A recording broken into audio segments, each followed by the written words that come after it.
120 l'invité de Vincent Veillon. Et on reparle des coûts de la santé avec cette décision prise hier par le Conseil national d'augmenter le montant de la franchise minimale pour l'assurance de base. Actuellement fixé à 300 francs, son montant devrait être réévalué de quelques dizaines de francs. C'est le Conseil fédéral qui décidera de la hausse effective afin de renforcer la responsabilité individuelle des assurés. Autrement dit, de les inciter à mieux réfléchir avant de consommer des soins puisque ceux-ci seront davantage financés par leur propre poche. L'objectif est comme toujours de mieux maîtriser la hausse des coûts et on va en parler avec vous. Heinrich Oxenbein, bonjour. Bonjour monsieur. Vous êtes conseiller national PLR, représentant le canton d'Argovie. Alors, comment vous justifiez cette nouvelle pression sur les assurés ? Pression.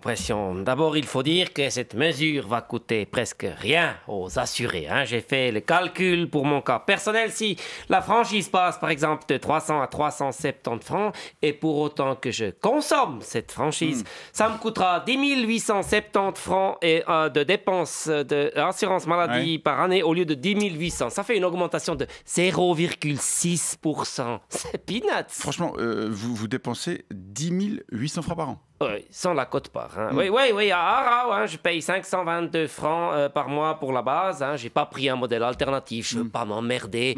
Et puis 353 francs pour la complémentaire. Je suis assuré en privé, j'ai pris la couverture maximale par confort. Mais pour les personnes qui n'ont pas vos moyens et qui n'ont qu'une assurance de base, l'impact sur leur budget sera plus important. Mais les personnes qui prennent la franchise minimale sont des personnes qui ont les moyens puisqu'elles choisissent le modèle le plus luxueux, ça veut dire le plus cher. Alors ça, c'est pas vrai. Il y a toutes les personnes qui savent qu'elles vont consommer pour au moins 300 francs de soins par an, les malades chroniques ou les personnes âgées par exemple, et pour qui le modèle avec une franchise basse est le plus avantageux. Eh bien, si ces personnes sont vraiment à 70 francs près, il leur suffira de consommer pour 70 francs de soins de moins, en mangeant un petit peu moins d'antidépresseurs par exemple.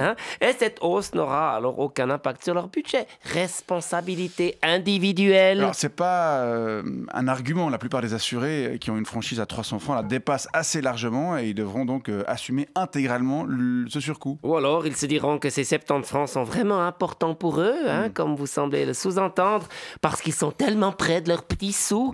Et alors ils se diront que c'est peut-être pas indispensable d'aller faire une IRM pour un ongle incarné. Alors vous prenez un exemple vraiment caricatural. Par ailleurs, vos collègues de gauche s'inquiètent que cette augmentation retienne effectivement certains assurés d'aller consulter, ce qui pourrait augmenter les coûts. La prise en charge tardive d'une pathologie pouvant s'avérer plus onéreuse. Blablabla, ça c'est n'importe quoi. La prise en charge tardive n'est pas toujours plus onéreuse. Au contraire, si elle est vraiment tardive, elle peut même être beaucoup moins onéreuse. Oui, les frais d'incinération ne sont pas pris en charge par la LAMAL. Bon, quoi qu'il en soit, on rappelle qu'en Suisse, 19% des assurés renoncent à consulter pour des raisons financières. Cette décision ne devrait pas améliorer cette situation. Tant mieux. Mais pour revenir au fond du problème, vous pensez vraiment que cette mesure va permettre de faire baisser les coûts de la santé ? Bon, la vérité, c'est que...